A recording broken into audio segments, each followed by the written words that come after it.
پیارے ویورز السلام علیکم۔ ایک دن خلیفہ ہارون رشید کے وزیر جعفر جب خلیفہ کے پاس آئے تو انہیں خاموش اور رنجیدہ پایا۔ جعفر نے خلیفہ کو 2 بار سلام کیا مگر خلیفہ نے سر اٹھا کر بھی نہ دیکھا۔ جعفر نے پھر سلام کیا اور پوچھا کہ کیا بات ہے خلیفہ، کیوں اس قدر خاموش اور رنجیدہ ہیں؟ خلیفہ نے جواب دیا کہ کبھی کبھی میری ایسی ہی حالت ہو جاتی ہے، کسی سے میرا بات کرنے کو جی نہیں چاہتا۔ اب تم آ گئے ہو تو کوئی اچھی بات کرو۔ جعفر نے کہا کہ آج آپ کے شہر میں گشت کرنے کا دن ہے، اگر مناسب سمجھیں تو لباس تبدیل کر کے شہر میں چلیں، اس طرح آپ کا دل بھی بہل جائے گا۔ خلیفہ تیار ہو گئے، دونوں نے اپنا لباس تبدیل کیا اور بھیس بدل کر محل کے خفیہ دروازے سے نکل کر شہر کی طرف چل پڑے۔ راستے میں ایک جگہ دیکھا کہ ایک نابینا فقیر کھڑا ہے۔ یہ دونوں اس کی طرف بڑھے۔ فقیر نے آہٹ سن کر صدا لگائی، اللہ کے نام پر بابا کچھ خیرات ملے۔ خلیفہ نے ایک اشرفی نکال کر فقیر کے ہاتھ پر رکھ دی اور چلنے لگے۔ فقیر نے ان کا دامن پکڑ لیا اور بولا، جس طرح آپ نے اللہ کے نام پر مجھے یہ دیا ہے، اسی طرح ایک چانٹا میرے منہ پر لگائیے۔ خلیفہ ہارون یہ عجیب سوال سن کر بڑے حیران ہوئے اور اسے ایک نابینا فقیر کی ورد سمجھ کر آگے بڑھنے لگے، لیکن فقیر نے دامن نہیں چھوڑا اور اصرار کرنے لگا کہ میرے منہ پر ایک چانٹا ماریے، اگر یہ منظور نہیں تو اپنی شرفی واپس لے لیجئے۔ خلیفہ نے اس کے اصرار پر مجبور ہو کر اس کے منہ پر ہلکے سے ایک چانٹا مار دیا۔ کچھ دور جانے پر خلیفہ کو خیال آیا کہ فقیر نے جو یہ حرکت کی ہے تو ضرور اس میں کوئی راز ہے۔ انہیں جستجو ہوئی کہ یہ راز معلوم کرنا چاہیے۔ چنانچہ انہوں نے وزیر سے کہا کہ وہ اس فقیر کو جا کر بتا دے کہ اس کو شرفی خلیفہ نے دی ہے اور ان کا حکم ہے کہ وہ کل دوپہر کو ان کے دربار میں حاضر ہو۔ وزیر نے خلیفہ کے حکم کی تعمیل کی، پھر یہ دونوں آگے بڑھے۔ کچھ دور گئے ہوں گے کہ دیکھا کہ ایک نوجوان ایک گھوڑی پر سوار ہے اور اس گھوڑی کو بڑے بے رحمی سے مار رہا ہے۔ خلیفہ کو یہ بہت ناگوار گزرا اور انہوں نے جعفر سے کہا کہ اس نوجوان کے پاس جاؤ اور اس کو بتاؤ ہم کون ہیں، اور کہو کہ وہ کل دوپہر ہمارے دربار میں حاضر ہو۔ وزیر نے خلیفہ کے حکم کے مطابق نوجوان کو روک کر ہدایت کر دی کہ وہ کل دوپہر دربار میں حاضر ہو جائے۔ اب خلیفہ اور ان کے وزیر جعفر آگے بڑھے تو انہیں شہر کے کنارے پر ایک بڑا عالیشان مکان نظر آیا۔ خلیفہ نے وزیر سے کہا، معلوم ہوتا ہے کہ یہ مکان ہمارے کسی افسر کا ہے، جاؤ ذرا معلوم تو کرو یہ کس افسر کا مکان ہے اور اس کا برتاؤ اپنے پڑوسیوں اور اس کے علاقے کے لوگوں کے ساتھ کیسا ہے۔ وزیر نے مکان کے پاس جا کر معلومات کی۔ انہیں بتایا گیا کہ یہ عالیشان مکان ایک شخص کا ہے جس کا نام حسن ہے۔ یہ ایک بہت غریب آدمی تھا، اس کی مشکل سے گزر بسر ہوتی تھی، پھر یکا یک اس کے پاس بہت دولت آ گئی۔ اب یہ ایک بڑا تاجر اور کارخانے دار ہے۔ یہ چونکہ پہلے رسیاں بٹنے کا کام کرتا تھا اور اب بھی اس نے رسیاں بٹنے کے کارخانے قائم کر رکھے ہیں، اس لیے لوگ اس کو حسن حبال کہتے ہیں۔ اب پڑوسیوں اور محلے کے لوگوں کے ساتھ اس کا برتاؤ بہت اچھا ہے۔ وزیر نے واپس آ کر خلیفہ کو یہ ساری باتیں بتائی۔ خلیفہ نے سن کر کہا کہ اس کا حال بھی معلوم ہونا چاہیے کہ اس کے پاس دولت کہاں سے آئی، اس کو بھی کل دوپہر ہمارے دربار میں طلب کرو۔ اس کے بعد خلیفہ اور جعفر شہر سے واپس آ کر محل کی طرف چل دیے اور خفیہ دروازے سے اندر پہنچ گئے۔ محل میں پہنچ کر وزیر نے حسن حبال کو دوسرے دن دوپہر کو خلیفہ کے دربار میں حاضر ہونے کا حکم نامہ بھیج دیا۔ دوسرے دن دوپہر کو یہ تینوں آدمی، اندھا فقیر، گھوڑی سوار نوجوان اور حسن حبال، حکم کے مطابق خلیفہ کے دربار میں حاضر ہو گئے اور سلام کر کے ایک طرف خاموش کھڑے ہو گئے۔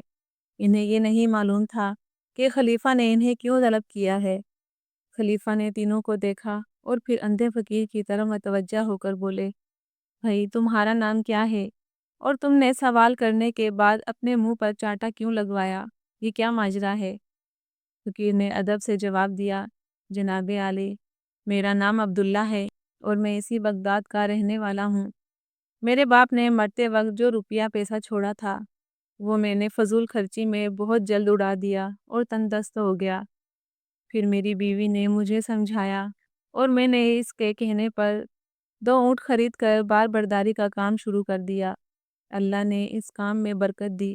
رفتہ رفتہ میری حالت بہت بہتر ہو گئی اور میں خوشحال ہو گیا۔ اب میرے پاس 80 کے قریب اونٹ تھے اور میرا کام چل رہا تھا۔ ایک دن میں ایک سوداگر کا مال بصرہ کی بندرگاہ پر پہنچا کر بغداد واپس آ رہا تھا کہ راستے میں ایک جگہ سستانے کے لیے بیٹھ گیا۔ اونٹوں کو بھی اس کے پاؤں باندھ کر چرنے کے لیے چھوڑ دیا۔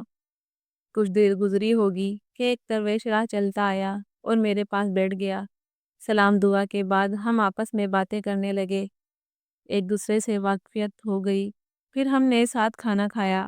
اس دوران درویش نے مجھ سے کہا کہ اس جگہ کے قریب جو پہاڑی ہے اس میں اتنا بڑا خزانہ ہے کہ اگر تم اسے اپنے سارے اونٹوں پر بھی لا دو تو بھی کم نہ ہو۔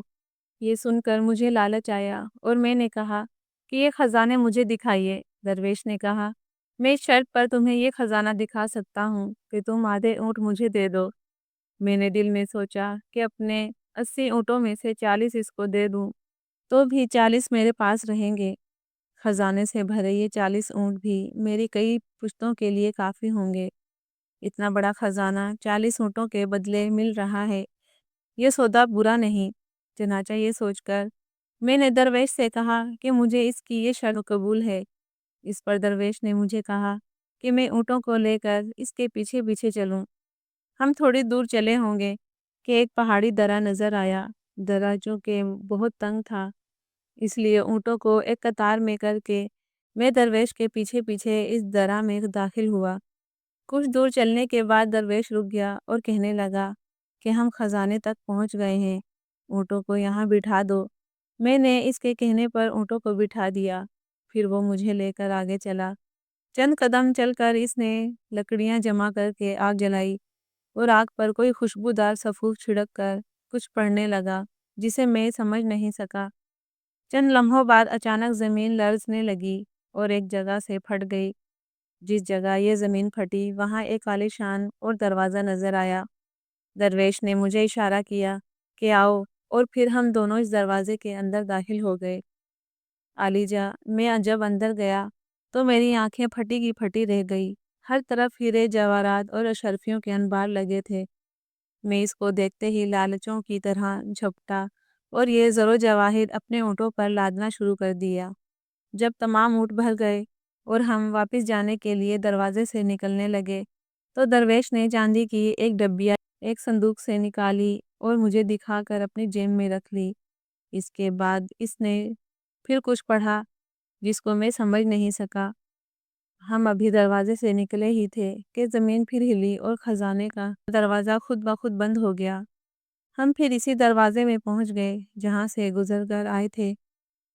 درے سے نکل کر درویش اپنے 40 اونٹ لے کر ایک طرف کو چلا اور میں اپنے باقی 40 اونٹ لے کر بغداد کی طرف روانہ ہوا۔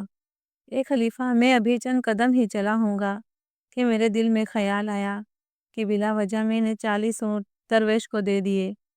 اگر یہ بھی میرے پاس ہو تو کتنا بڑا خزانہ میرے پاس ہوتا۔ میں نے یہ تو سوچا نہیں کہ درویش کی بدولت مجھے مفت میں اتنا بہت سا مال مل گیا، اور میں اپنے 40 اونٹ ہاتھ سے نکل جانے کا افسوس کرنے لگا۔ پھر مجھ سے صبر نہیں ہوا اور میں دوڑ کر درویش کے پاس گیا اور اس سے کہنے لگا، حضرت آپ تو تاریک دنیا ہیں، اتنے اونٹوں کا انتظام نہیں کر سکیں گے۔ بہتر ہوگا کہ 10 اونٹ ان میں سے مجھے واپس دے دیجئے۔ میری زبان سے یہ بات سن کر درویش نے کچھ کہے بغیر 10 اونٹ مجھے واپس کر دیے اور 30 اونٹ لے کر چلا گیا۔ میں 10 اونٹ لے کر واپس آنے لگا تو مجھے بھی خیال آیا کہ میں نے بڑی بے وقوفی کی، کچھ اور اونٹ واپس مانگ لیتا۔ اس خیال کے آتے ہی میں پھر درویش کی طرف بھاگا اور پھر اسے روک کر اس سے کہا کہ آپ درویش ہیں، 30 اونٹ کا بھی کیسے انتظام کریں گے؟ میں اس کام سے واقف ہوں، اونٹوں کی دیکھ بھال کرتا رہتا ہوں، بہتر ہے کہ آپ 20 اونٹ مجھے اور دے دیں۔ درویش نے اب بھی کچھ نہ کہا، خاموشی سے 20 اونٹ میرے حوالے کر دیے اور 10 اونٹ لے کر چل دیا۔ عالیجا میں لالچ میں اندھا ہو رہا تھا۔ میں نے سوچا کہ کسی ترکیب سے باقی 10 اونٹ بھی درویش سے واپس لے لوں۔ چنانچہ میں پلٹا اور دوڑتا ہوا درویش کے پاس پہنچا۔ جو 10 اونٹ اس کے پاس باقی رہ گئے تھے وہ بھی اسی طرح کی باتیں کر کے اس سے لے لیے۔ اونٹ لے کر ابھی میں واپس ہی ہو رہا تھا کہ مجھے چاندی کی اس ڈبیا کا خیال آیا جو درویش نے میرے سامنے اپنی جیب میں رکھی تھی۔ میں سوچنے لگا کہ اس ڈبیا میں کوئی ایسی قیمتی چیز ہے کہ درویش نے زر و جواہر سے بھرے 40 اونٹ کچھ کہے سنے بغیر دے دیے، اسی لیے جس طرح بھی ہو یہ ڈبیا حاصل کرنی چاہیے۔ چنانچہ میں نے چکنی چپڑی باتیں کر کے اور اس کی خوب تعریفیں کر کے اس سے التجا کی وہ یہ ڈبیا مجھے دے دے، مگر درویش نے صاف انکار کر دیا۔ اس کے انکار کرنے سے مجھے اور بھی یقین ہو گیا کہ اس ڈبیا میں زر و جواہر سے بھی بڑھ کر کوئی قیمتی چیز ہے۔ افسوس ہے عالیجا کہ لالچ نے میری آنکھوں پر پردہ ڈال دیا تھا اور بدقسمتی میرے دروازے پر دستک دے رہی تھی۔ شاید در بدر کی ٹھوکریں کھانا اور بھیک مانگنا ہی میری قسمت میں لکھا تھا۔ میں نے زر و جواہر سے بھرے 80 اونٹوں کی پرواہ نہ کی اور اسی ڈبیا کو حاصل کرنے کی لالچ میں دیوانہ ہو گیا۔ میں نے درویش کو دھمکی دی کہ اگر اس نے یہ ڈبیا میرے حوالے نہ کی تو میں اس سے زبردستی چھین لوں گا۔ درویش نے جب دیکھا کہ میں ڈبیا لیے بغیر نہیں جاؤں گا تو اس نے وہ ڈبیا جیب سے نکال کر میرے حوالے کر دی اور ایک طرف چل دیا۔ میں نے اسے روکا اور کہا، تم نے ڈبیا تو دے دی، اس میں کیا ہے یہ بھی بتاتے جاؤ۔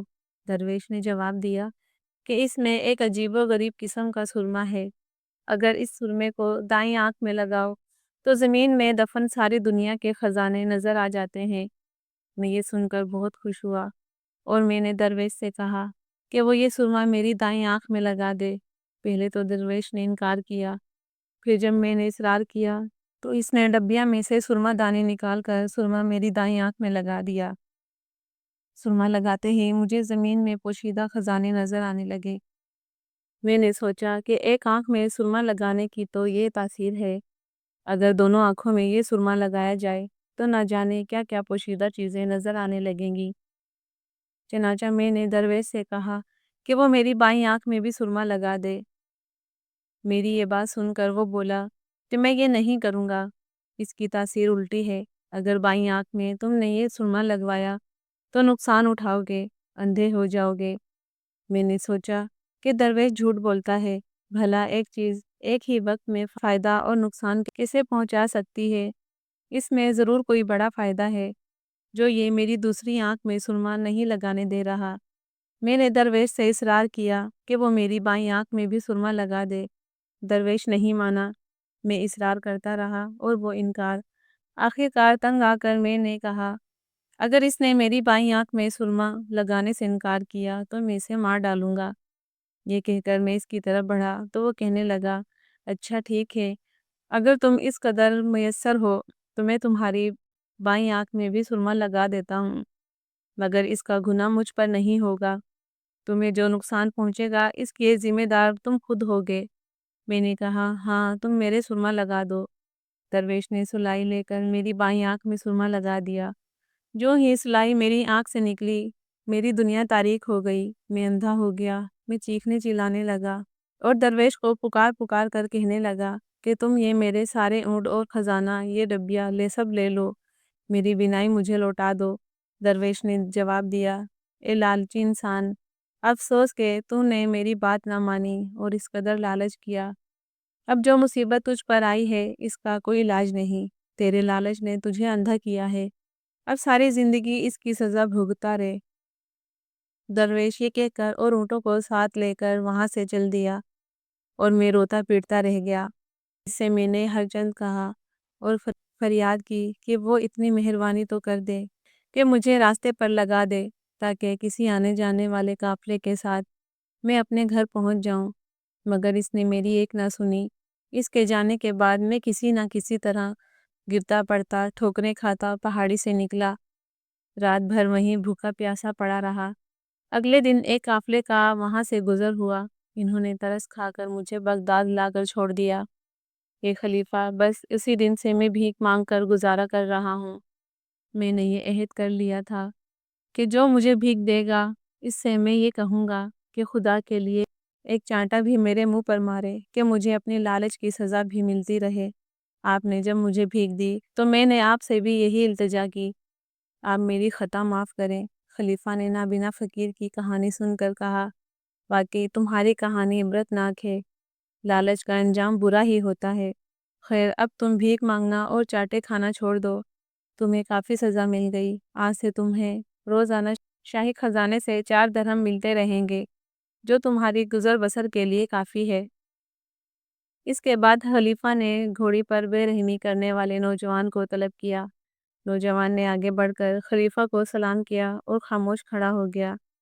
خلیفہ نے کہا، اے نوجوان، اب تم بتاؤ، تم اس گھوڑی کو کیوں اس قدر بے رحمی سے مار رہے تھے؟ جانوروں پر ظلم کرنا میں ہرگز گوارا نہیں کر سکتا۔ نوجوان نے سر جھکا لیا مگر کوئی جواب نہ دیا۔ خلیفہ کے چہرے پر ناراضگی کے آثار نمایاں ہوئے۔ انہوں نے کہا، نوجوان، اگر تم نے گھوڑی پر ظلم کرنے کا معقول وجہ نہ بتائی تو تمہیں سخت سزا دی جائے گی۔ خلیفہ کا غصہ دیکھ کر نوجوان کانپنے لگا اور بولا، اگر جان بخشی ہو تو میں اپنی داستان سناؤں۔ خلیفہ نے کہا، ڈرو نہیں، اگر تم نے سب کچھ بتا دیا تمہارا قصور معاف کر دیا جائے گا۔ نوجوان کو اب اطمینان ہوا اور اس نے یوں کہنا شروع کیا، عالی جان، میرا نام لقمان ہے۔ میرے باپ ایک دولت مند اور عزت دار آدمی تھے۔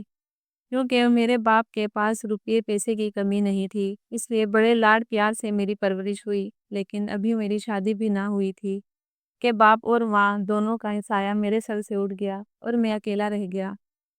کچھ دن تو ان کے غم میں اداس رہا، پھر میں نے ہمت پر کمر باندھی اور باپ کا کاروبار سنبھال لیا۔ مجھے تنہائی بہت ستاتی تھی، چنانچہ میں نے شادی کی ٹھان لی اور ایک خوبصورت لڑکی سے شادی کر لی۔ اس کا نام آمین تھا۔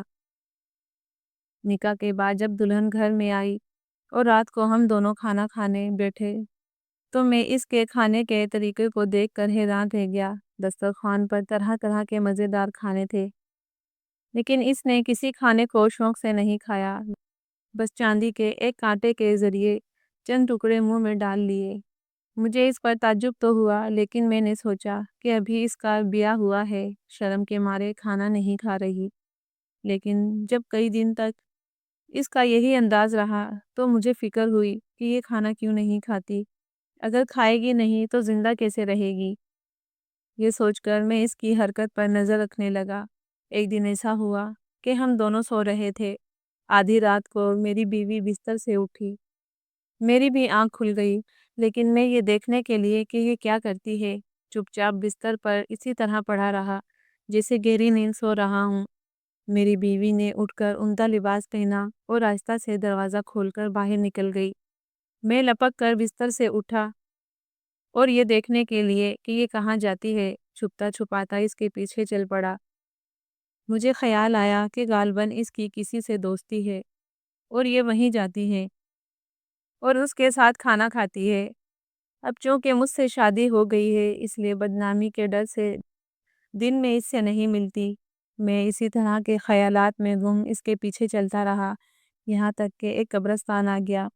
میری بیوی اس قبرستان کے اندر چلی گئی، میں بھی اس کا پیچھا کرتا ہوا قبرستان میں چلا گیا اور ایک بڑے درخت کی آڑ میں چھپ کر دیکھنے لگا۔ میں نے دیکھا کہ ایک ڈراؤنی صورت کا آدمی وہاں بیٹھا ہے۔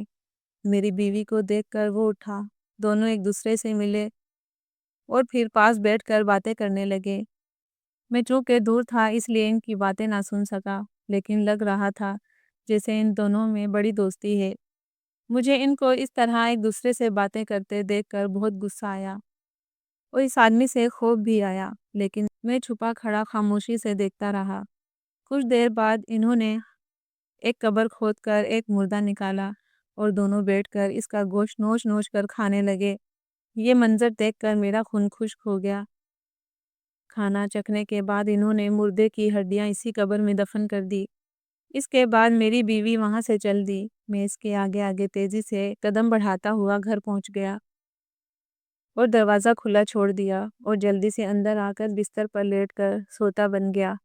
میرے پیچھے پیچھے وہ بھی گھر کے اندر آئی اور بستر پر لیٹ کر سو گئی۔ مجھے اپنی بیوی پر بہت غصہ آ رہا تھا اور اس سے سخت نفرت پیدا ہو گئی تھی، مگر میں نے ضبط کیا اور باقی رات کسی نہ کسی طرح کاٹی۔ میرے دل میں طرح طرح کے خیال آ رہے تھے۔ کبھی سوچتا کہ اسے قتل کر دینا چاہیے اور کبھی سوچتا کہ اسے راہ راست پر لانا چاہیے۔ آخر دل اسی بات پر ٹھہرا کہ اس کو سمجھانا چاہیے۔ شام کو جب میں کام کاج سے واپس آیا تو میری بیوی نے کھانا لگوایا۔ ہم دونوں کھانے کے لیے بیٹھ گئے۔ میری بیوی حسب معمول اسی طرح برائے نام ایک کانٹے سے کھانا کھاتی رہی اور میں غصے سے تاب کھاتا رہا۔ آخر مجھ سے ضبط نہ ہو سکا اور میں نے کہا، اگر تمہیں یہ کھانا پسند نہیں تو جو کھانے پسند ہو وہ پکوا لیا کرو۔ مجھے یقین ہے میرے دسترخوان پر جو کھانے ہیں وہ مردے کے گوشت سے زیادہ مزیدار ہیں۔ ابھی میری بات ختم نہیں ہوئی تھی کہ وہ یہ سمجھ کر کہ میں اس کے راز سے واقف ہو گیا ہوں سخت غصے میں آ گئی۔ میں اس کا چہرہ دیکھ کر ڈر گیا۔ اسی وقت اس نے گلاس میں پانی لے کر مجھ پر چھڑک دیا اور کہا، او بدبخت کتے بن جا۔ اس کے منہ سے یہ لفظ نکلتے ہی میں انسان سے کتا بن گیا۔ اس کے بعد اس ظالم نے مجھے مار مار کر زخمی کر دیا، گھر سے بھی نکال دیا۔ میں گھر سے نکلا تو محلے کے کتے میرے پیچھے لگ گئے اور مجھے اجنبی سمجھ کر کاٹنے لگے۔ میں کسی نہ کسی طرح اپنی جان بچا کر بھاگا اور ایک کسائی کی دکان کے تختے کے نیچے چھپ کر بیٹھ گیا۔ کسائی نے رحم کھا کر دوسرے کتوں کو مار بھگا دیا۔ میں ساری رات اسی کسائی کی دکان کے تختے کے نیچے چھپا بیٹھا رہا۔ دوسرے دن صبح کو جب کسائی نے دکان کھولی تو میں بھی نکل کر باہر آ گیا۔ کسائی نے گوشت کا ایک ٹکڑا میری طرف پھینکا مگر میں نے اس کی طرف دیکھا بھی نہیں اور کسائی کے قریب آ کر دم ہلانے لگا۔ نہ جانے کسائی کو اس پر غصہ کیوں آیا۔ وہ ایک لکڑی لے کر مجھے مارنے لگا۔ میں وہاں سے بھاگ نکلا اور ایک نان بائی کی دکان پر جا کر کھڑا ہو گیا۔ نان بائی نے رحم کھا کر روٹی کا ایک ٹکڑا میری طرف پھینکا جس کو میں نے اللہ کا شکر ادا کر کے کھا لیا اور وہیں رہنے کی ٹھان لی۔ کچھ دن وہاں رہنے سے نان بائی مجھ پر اس قدر مہربان ہو گیا کہ روز شام کو وہ مجھے اپنے گھر لے جاتا اور صبح کو دکان پر لے آتا۔ وہ مجھے پیار کرتا اور محبت سے روٹی کھلاتا۔ میں اس کے اس اچھے برتاؤ سے بہت خوش تھا۔ وہ جیسا چاہتا ویسا کرتا۔ بہت دن اسی طرح گزر گئے۔ ایک دن ایک عورت نے آ کر نان بائی کی دکان سے روٹی خریدی۔ رقم دے کر جب وہ جانے لگی تو میں نے دوڑ کر دانتوں سے اس کا دامن پکڑ لیا۔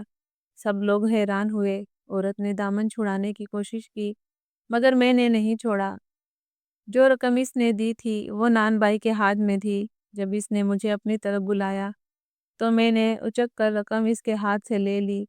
ایک سکہ جو اس میں کھوٹا تھا وہ میں نے الگ کر کے نان بائی کی طرف پھینک دیا۔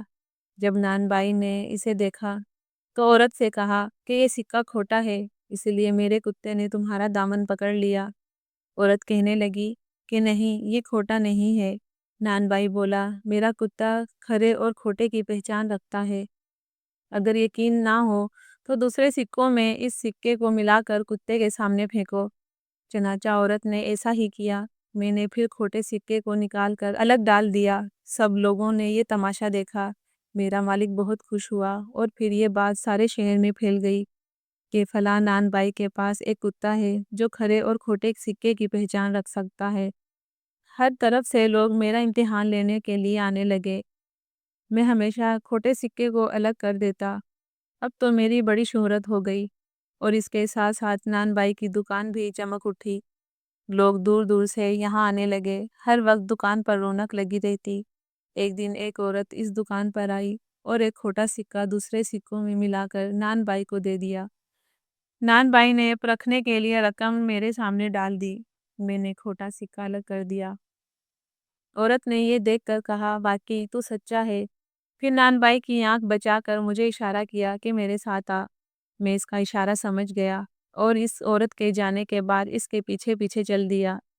نان بائی کو خیال بھی نہ گزرا۔ وہ جانتا تھا کہ یہ کتا مجھ سے محبت کرتا ہے، میرے پاس سے کہیں نہیں جائے گا، اس لیے نہ اس نے مجھے روکا اور نہ آواز دی۔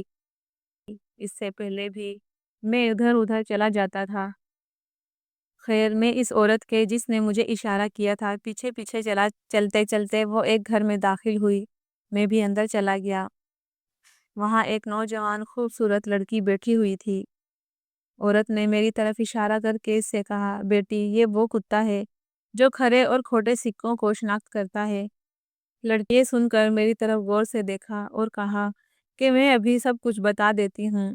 اس کے بعد اس لڑکی نے پانی پر کچھ پڑھ کر پھونکا اور پھر وہ پانی مجھ پر چھڑک کر بولی، اگر تو کسی اور شکل سے کتے کی شکل میں آیا ہے تو اپنی اصلی شکل پر آ جا۔ اس کا یہ کہنا تھا کہ میں کتے سے پھر انسان بن گیا اور اس نوجوان لڑکی کے قدموں پر گر کر اس کا شکر ادا کرنے لگا۔ پھر میں نے اس کو اپنا پورا قصہ سنایا، جسے سن کر وہ افسوس کرنے لگی۔ پھر بولی، میں چاہتی ہوں اس عورت کو اس کے کیے کی سزا دوں۔ لڑکی یہ کہہ کر ایک کمرے میں گئی اور تھوڑی دیر بعد ایک گلاس میں پانی لے کر باہر آئی۔ وہ گلاس اس نے مجھے دیا اور کہا، اس میں جو پانی ہے وہ گھر لے جا کر اپنی بیوی پر چھڑک دینا۔ پھر جس جانور کا تم نام لوگے تمہاری بیوی وہی بن جائے گی۔ میں اس لڑکی کا شکریہ ادا کر کے سیدھا اپنے گھر پہنچا۔ میری بیوی مجھے دیکھ کر حیران ہوئی۔ میں نے فوراً پانی اس پر چھڑکا اور کہا، گھوڑی بن جا۔ وہ اسی لمحے گھوڑی بن گئی۔ میں اس کو پکڑ کر استبل میں لے گیا اور خوب مارا، یہاں تک کہ میں تھک گیا۔ عالیجا یہ وہی گھوڑی تھی جس پر کل میں سوار تھا اور چابک مار رہا تھا۔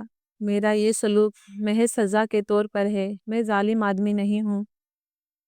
خلیفہ نے نوجوان کی یہ داستان حیرت سے سنی اور پھر کہنے لگے کہ کیا تم اپنی بیوی کو اس کی اصل صورت پر نہیں لا سکتے؟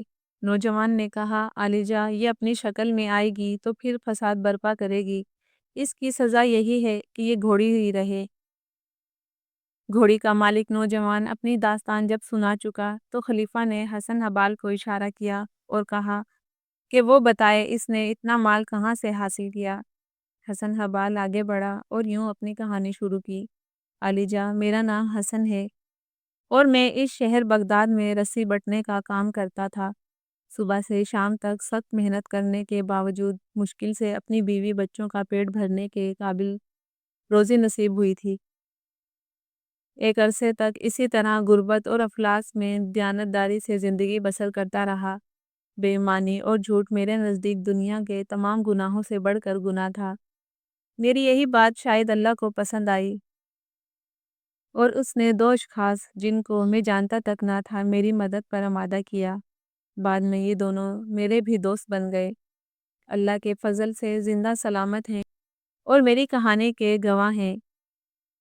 ان میں ایک کا نام سعدی اور دوسرے کا سعد ہے۔ ایک خلیفہ سعدی امیر کبیر آدمی تھا اور سعد غریب، لیکن دونوں میں پرخلوص دوستی تھی۔ دونوں ایک دوسرے کا دم بھرتے تھے۔ ایک دن ان دونوں میں تقدیر اور تدبیر کے مسئلے پر بحث چھڑ گئی۔ سعدی کہتا تھا کہ انسان کو غریبی اور خوشحالی رنج اور راحت تدبیر سے حاصل ہوتی ہے۔ سعد اس سے متفق نہیں تھا۔ اس کا کہنا تھا کہ خوشی اور غمی، خوشحالی اور غریبی اللہ کی طرف سے ہے۔ جو کچھ ہوتا ہے تقدیر سے ہوتا ہے۔ اگر تقدیر خراب ہو تو تدبیر سے کچھ نہیں بنتا۔ دونوں دوستوں میں یہ بحث دیر تک ہوتی رہی لیکن کوئی فیصلہ نہیں ہو سکا۔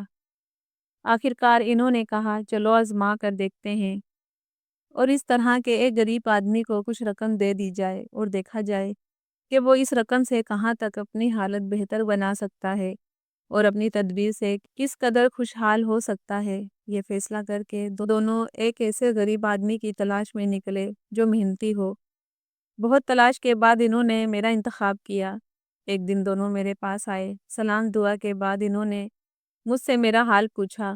میں نے خوش دلی سے بتا دیا کہ میری زندگی بسر کیسے ہو رہی ہے۔ اس پر دونوں نے آپس میں مشورہ کیا اور فیصلہ کیا کہ تدبیر اور تقدیر کی آزمائش کے لیے میں موزوں آدمی ہوں۔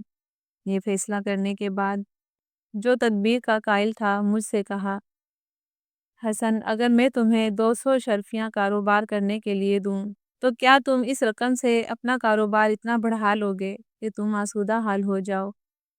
میں نے جواب دیا کہ 200 شرفیوں سے میں ایک دم امیر تو نہیں بن جاؤں گا، لیکن اللہ کا فضل شامل حال رہا تو رفتہ رفتہ آسودہ حال ضرور ہو جاؤں گا۔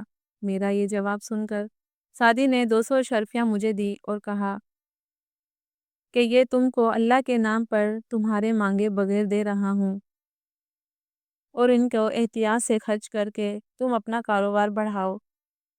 ہم دونوں کو تمہاری تنگ دستی دور ہو جانے سے خوشی ہوگی۔ یہ کہہ کر وہ چلے گئے۔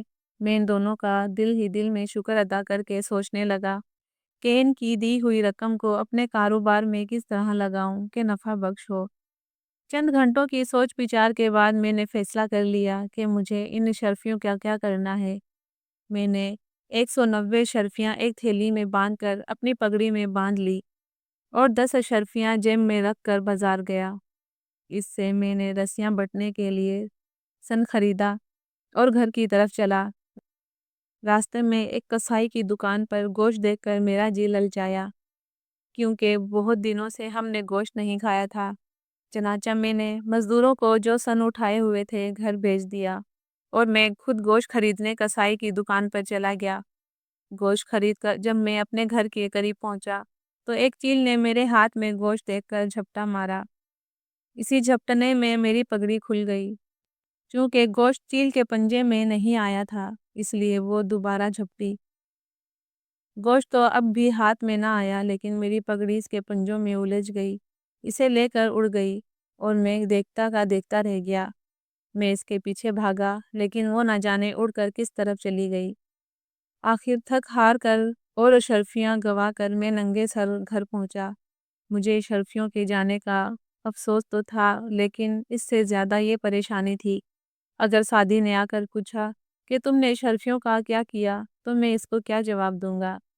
سچ بتاؤں گا تو اسے ہرگز یقین نہیں آئے گا، وہ مجھے جھوٹا سمجھے گا۔ ساری رات اسی فکر میں گزر گئی۔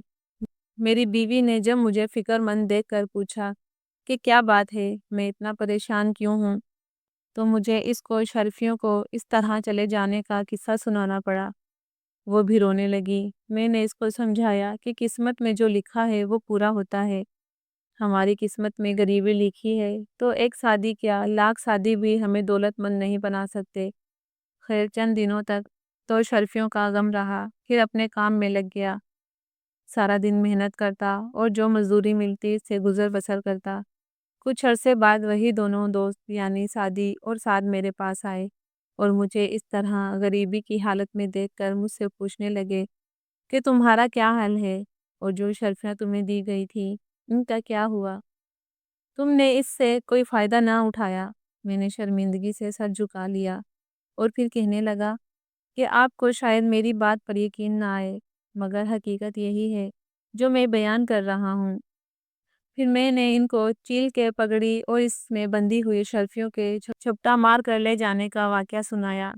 سعد نے میری بات پر یقین کر لیا اور کہنے لگا، ہاں ایسا ہو سکتا ہے۔ پھر وہ سعدی سے بولا، تم نے دیکھا قسمت کا کھیل، اب تو میری بات پر یقین کرو، یہ تقدیر کے سامنے تدبیر کچھ نہیں چلتی۔ مگر سعدی نے پھر یہی کہا کہ نہیں، اصل چیز تدبیر ہے، تقدیر کچھ نہیں۔ کچھ دیر دونوں میں اسی طرح بحث ہوتی رہی اور پھر سعدی نے 200 اشرفیاں نکال کر مجھے دی اور کہا کہ ان کو کام میں لاؤں، پہلے کی طرح ضائع نہ کرنا، مجھے امید ہے تم اس رقم سے آسودہ حال ہو جاؤ گے۔ یہ کہہ کر وہ چلے گئے اور میں اپنے کام میں لگ گیا۔ اتفاق سے اسی وقت میں گھر میں اکیلا تھا۔ میری بیوی بچے عزیزوں کے یہاں گئے ہوئے تھے۔ میں اپنی دکان سے گھر واپس آیا تو میں نے مٹی کے ایک برتن میں 190 اشرفیاں ڈال کر اس کا منہ بند کر دیا اور ایک ٹوکرے میں رکھ دیا جس میں بھوسا بھرا ہوا تھا۔ 10 اشرفیاں میں نے اپنے پاس رکھ لی، جس سے میں نے رسیاں بٹنے کے لیے سن خرید لیا۔ اس واقعے کے چوتھے دن میرے بیوی بچے گھر واپس آئے۔ میں اپنی بیوی کو یہ بتانا بھول گیا کہ میں نے بھوسے کی ٹوکری میں اشرفیاں چھپا دی ہیں اور دکان پر چلا آیا۔ اتفاق سے اسی دن گلی میں ایک شخص کھلی بیچتا ہوا آیا۔ میری بیوی کو سر دھونے کے لیے کھلی چاہیے تھی۔ اس نے بھوسے کا ٹوکرا دے کر کلی خرید لی۔ دوپہر کو جب میں گھر آیا تو میں نے دیکھا کہ بھوسے کا ٹوکرا غائب ہے۔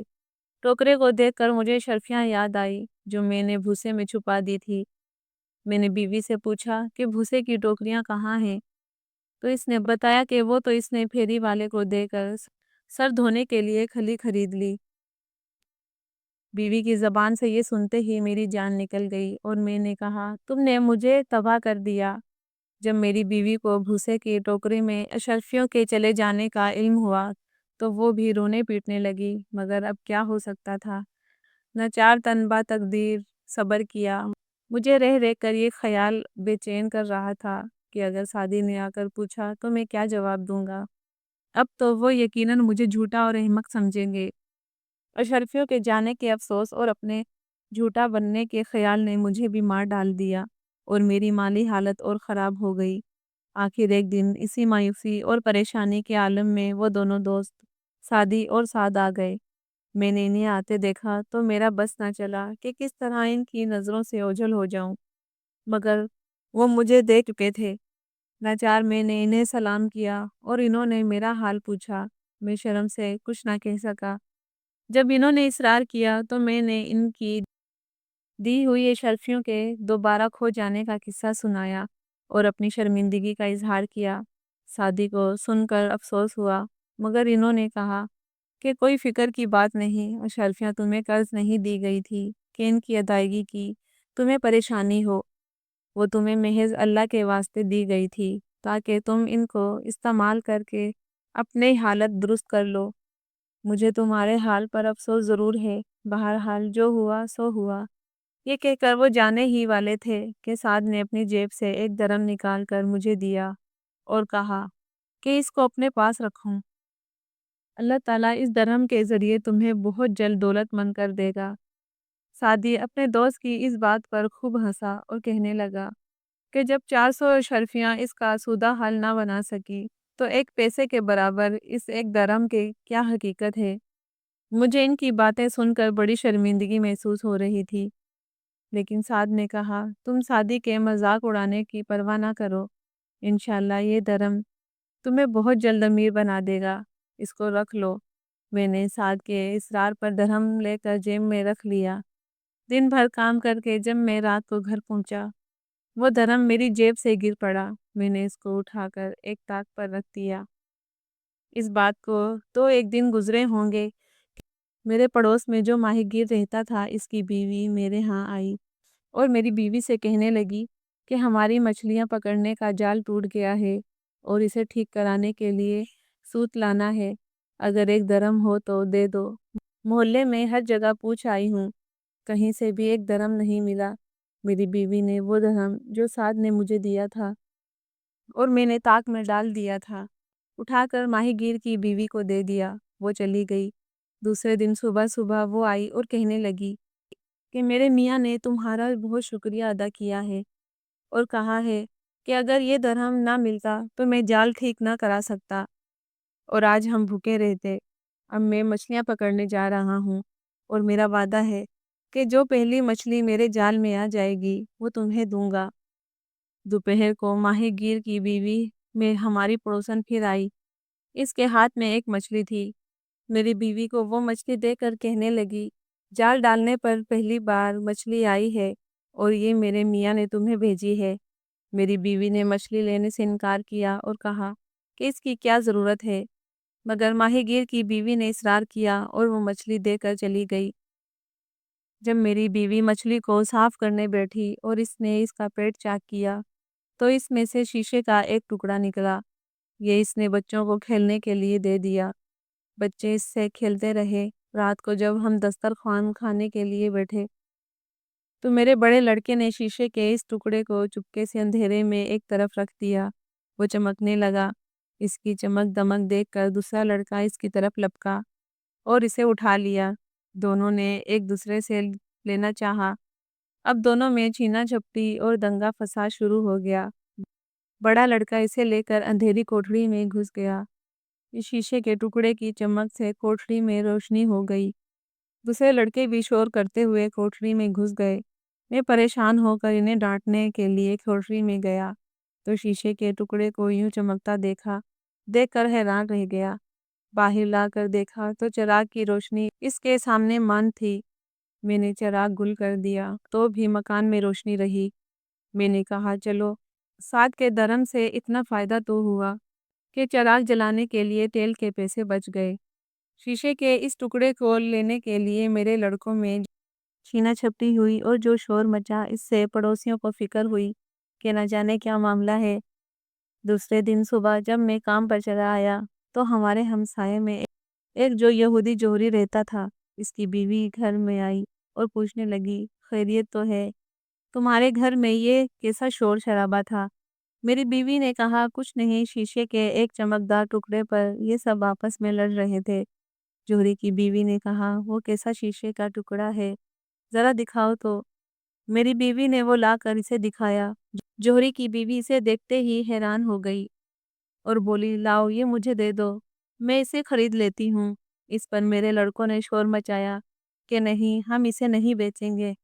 جوہری کی بیوی اپنے گھر گئی اور جا کر اپنے شوہر کو بتایا کہ خواجہ حسن حبال کے گھر اس طرح سے ایک بہت قیمتی ہیرا آ گیا ہے اور وہ لوگ اس کی قدر و قیمت سے نا واقف ہیں، غریب ہیں، اسے فوراً خرید لینا چاہیے۔ ایسا نہ ہو کہ انہیں اس کی قیمت معلوم ہو جائے اور پھر وہ زیادہ رقم کا مطالبہ کریں۔ جوہری کی بیوی اپنی میاں سے بات کر کے میرے گھر آئی اور میری بیوی سے کہنے لگی وہ اس شیشے کے ٹکڑے کے بدلے میں 20 اشرفیاں دینے کو تیار ہے۔ ابھی وہ میری بیوی سے یہ بات کہہ رہی تھی کہ میں بھی کھانا کھانے کے لیے گھر پہنچ گیا۔ میری بیوی نے سارا واقعہ مجھ سے بیان کیا۔ 20 اشرفیوں کا سن کر مجھے سعد کا خیال آیا، جس نے یہ درہم دیتے وقت کہا تھا کہ انشاءاللہ اس سے تم بہت جلد امیر بن جاؤ گے۔ اس دوران میں جوہری کی بیوی نے مجھے خاموش دیکھ کر سمجھا کہ شاید میں 20 اشرفیوں پر رضامند نہیں ہوں، تو وہ جلدی سے بولی اچھا 50 اشرفیاں لے لو۔ میں تو اپنی سوچ میں تھا، سعد کے الفاظ میرے کانوں میں گونج رہے تھے۔ 20 کے بجائے 50 اشرفیوں کی بات سن کر مجھے کچھ شک ہوا۔ میں ابھی کوئی جواب نہیں دینے پایا تھا کہ جوہری کی بیوی نے کہا اچھا اگر 50 اشرفیاں کم ہیں تو 100 اشرفیاں لے لو اور یہ شیشے کا ٹکڑا مجھے دے دو۔ 50 کے بجائے 100 اشرفیوں کا سن کر مجھے یقین ہو گیا کہ شیشے کا ٹکڑا ایک قیمتی ہیرا ہے۔ چنانچہ میں نے کہا کہ میں تو 1,00,000 اشرفیوں کے بدلے اسے دینا پسند کروں گا۔ اب جوہری کی بیوی بھی سمجھ گئی کہ مجھے اس چیز کی قیمت کا اندازہ ہے۔ وہ بولی کہ 1,00,000 اشرفیاں تو بہت زیادہ ہیں، البتہ 70,000 اشرفیاں تک دینے کو تیار ہوں۔ 70,000 اشرفیاں سن کر میں سناٹے میں آ گیا اور چند لمحے کے لیے خاموش ہو گیا۔ جوہری کی بیوی اتنی دیر میں اپنے گھر جا کر جوہری کو بلا لائی۔ جب جوہری نے قیمت پوچھی تو میں نے 1,00,000 بتائی۔ جوہری کہنے لگا کہ وہ اس ہیرے کے 1,00,000 اشرفیاں دینے کو تیار ہے۔ کچھ دیر اس پر بحث ہوئی، پھر 1,00,000 پر سودا ہو گیا اور اسی وقت جوہری 1,00,000 اشرفیاں مجھے دے کر ہیرا لے گیا۔ 1,00,000 اشرفیاں پا کر مجھے سعدی اور سعد کا خیال آیا اور میں نے سوچا کہ ان دونوں کو فوراً تلاش کرنا چاہیے تاکہ میں ان کا شکریہ ادا کروں۔ میں اسی وقت ان کی تلاش میں نکل کھڑا ہوا، لیکن ان کا کچھ پتہ نہ چلا۔ دوسرے دن میں نے ایک اچھی زمین خرید کر ایک عالیشان مکان بنوایا، جو آپ دیکھ چکے ہیں عالیجا۔ اس مکان کو میں نے اعلیٰ سامان سے سجایا اور پھر باقی رقم سے اپنا کاروبار بڑھایا۔ کئی مقامات پر رسی بٹنے کے جو میرا آبائی پیشہ تھا کارخانے قائم کیے، جن سے خوب آمدنی ہونے لگی اور میں ایک امیر آدمی بن گیا۔ لیکن سعد اور سعدی کا خیال میرے دل سے نہ نکلا اور میں مستقل ان کی تلاش میں رہا۔ پھر ایک دن دونوں میرا حال احوال معلوم کرنے کے لیے خود ہی اسی جگہ پہنچے جہاں میں پہلے رہتا تھا۔ مجھے وہاں نہ پا کر انہوں نے لوگوں سے میرے بارے میں پوچھا تو انہوں نے بتایا کہ خدا جانے اس کو کہاں سے اچانک اتنی دولت مل گئی کہ اب وہ بغداد کا ایک امیر سوداگر ہے۔ اس نے فلاں جگہ ایک عالیشان محل بنوایا ہے اور وہیں رہتا ہے۔ سعد اور سعدی آپس میں یہ بحث کرتے ہوئے کہ یہ دولت میرے پاس کہاں سے آئی، لوگوں کے بتائے ہوئے پتے پر میرے عالیشان مکان کی تلاش میں چلے گئے۔ سعدی کا دعویٰ تھا کہ انہوں نے جو 400 اشرفیاں دی تھی یہ اسی کی بدولت ہے اور میں نے ان کے کھو جانے کے بارے میں ان سے جھوٹ بولا تھا۔ سعد کا کہنا تھا کہ نہیں، یہ اس 1 درہم کا کرشمہ ہے جو انہوں نے مجھے دیا تھا۔ مکان پر پہنچ کر انہوں نے میرے خادموں کے ذریعے اپنے آنے کی اطلاع کرائی۔ میں ان کا نام سن کر ننگے پاؤں اور ننگے سر ان کے استقبال کے لیے دوڑا۔ بڑی عزت سے ان کو اندر بلا کر بٹھایا اور ان کا شکریہ ادا کیا۔ انہوں نے مجھے خوشحال دیکھ کر مبارکباد دی اور خوشی کا اظہار کیا۔ ادھر ادھر کی باتوں کے بعد انہوں نے جانے کو کہا، لیکن میں نے کہا آپ دونوں میرے ساتھ کھانا کھائے بغیر ہرگز نہیں جائیں گے۔ پھر میں نے ان کی خوب خاطر تواضع کی، عمدہ کھانا کھلایا۔ کھانے کے بعد میں ان کو لے کر اپنے محل کے باغ میں آیا اور میں نے ان کو اپنے دولت مند ہونے کا قصہ سنایا اور کہا کہ یہ سب درہم کی برکت سے ہوا جو سعد نے مجھے دیا تھا۔ سعدی نے میری بات کو تسلیم نہیں کیا اور یہی کہتے رہے کہ میری دولت مندی ان 400 شرفیوں کا نتیجہ ہے جو انہوں نے مجھے دی تھی۔ ایک مچھلی کے پیٹ سے اس قدر قیمتی ہیرے کا نکلنا ناممکن بات ہے۔ ہم اسی طرح باتیں کرتے ہوئے باغ میں ٹہلنے لگے، پھر ایک درخت کے پاس پہنچ کر رک گئے۔ اس پر چیل کا ایک بڑا گھونسلہ تھا اور میرے ملازم کے پرانے اعتقاد کے مطابق کہ چیل کے گھونسلے میں مال ہوتا ہے، اسے اتارنے کی کوشش کر رہے تھے۔ ہم کھڑے ہوئے یہ تماشا دیکھنے لگے۔ تھوڑی دیر میں ایک ملازم نے جو درخت پر چڑھا ہوا تھا چیل کا گھونسلہ نکالا۔ چیل کا گھونسلہ نکال کر اوپر سے نیچے پھینکا۔ اللہ کی قدرت، اس گھونسلے میں سے وہ پگڑی جس میں سعدی کی پہلی بار دی ہوئی 190 شرفیاں تھی نکل آئی۔ میں نے اپنی پگڑی کو پہچان کر فوراً لپکا اور اس میں بندی تھیلی کو دیکھ کر خوشی کے عالم میں کہنے لگا، لیجئے جناب، اللہ نے میرا سچ ثابت کر دیا۔ سعدی نے کہا، ہو سکتا ہے یہ کسی اور کی پگڑی ہو اور اس تھیلی میں شرفیوں کے بجائے کچھ اور ہو۔ میں نے کہا کہ یہ ابھی معلوم ہو جاتا ہے، اگر اس تھیلی میں 190 شرفیاں ہوئی تو یہ میری ہے۔ چنانچہ تھیلی کو کھولا گیا اور اس میں سے وہی 190 شرفیاں نکل آئی جو میں نے رکھی تھی۔ میں نے یہ دیکھ کر اللہ کا شکر ادا کیا جس نے میری سچائی میرے دوستوں پر ثابت کر دی۔ اس کے بعد ہم سیر کرتے ہوئے واپس مکان کی طرف پلٹے۔ راستے میں جب ہم استبل سے گزر رہے تھے تو سائی نے کہا، جناب، فلاں کام میں دیر ہو جانے کی وجہ سے آج گھوڑوں کے لیے بھوسا نہیں مل سکا، دکانیں بند ہو چکی ہیں۔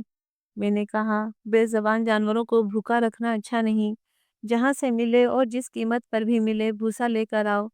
چنانچہ اسی وقت میرے ملازم دوڑے اور پرانے بھوسے کے 2 ٹوکرے لے آئے۔ میں نے اپنے سائیں کو حکم دیا کہ میرے سامنے گھوڑوں کو بھوسا ڈالو۔ سائنس جب ایک ٹوکرے میں سے بھوسا نکالنے لگا تو ایک مٹی کا برتن جس کا منہ بند تھا میں سے نکلا۔ سائنس نے وہ برتن میرے سامنے لا کر رکھ دیا۔ میں نے اسے فوراً پہچان لیا اور سعدی سے کہا، لیجئے، اللہ نے مجھے سچا ثابت کرنے کے لیے یہ انتظام بھی کر دیا۔ یہ بھوسے کا وہی ٹوکرا ہے جس میں نے 190 شرفیاں چھپا رکھی تھی۔ آپ اسے کھولیں، یقیناً اس میں وہ 190 شرفیاں ہوں گی جو آپ نے مجھے دوسری مرتبہ دی تھی۔ سعد نے برتن کا منہ کھولا تو واقعی اس میں 190 شرفیاں رکھی تھی۔ اب سعدی بہت شرمندہ ہوئے، میری طرف سے بدگمانی کرنے پر معافی مانگنے لگے کہ واقعی وہ غلطی پر تھے، تقدیر کے آگے تدبیر کا زور نہیں۔ پھر ہم گھر آ گئے۔ میں نے انہیں رات مہمان رکھا اور خاطر تواضع کر کے اگلے دن رخصت کیا۔ عارجہ، یہ ہے میری کہانی جو میں نے آپ کو پوری سنا دی۔ خلیفہ ہارون رشید نے کہا، تمہاری کہانی بھی بہت عجیب ہے۔ وہ ہیرا جو تمہیں مچھلی کے پیٹ سے ملا تھا اب وہ میرے خزانے میں ہے۔ تم میرے خزانچی کو جا کر یہ کہانی پھر سناؤ تاکہ وہ ہیرے کے ساتھ اس کہانی کو لکھ کر شاہی خزانے میں محفوظ کرے۔ پھر ہارون رشید نے نابینا فقیر، گھوڑی والے نوجوان اور قسمت والے سوداگر کو انعامات دے کر رخصت کر دیا۔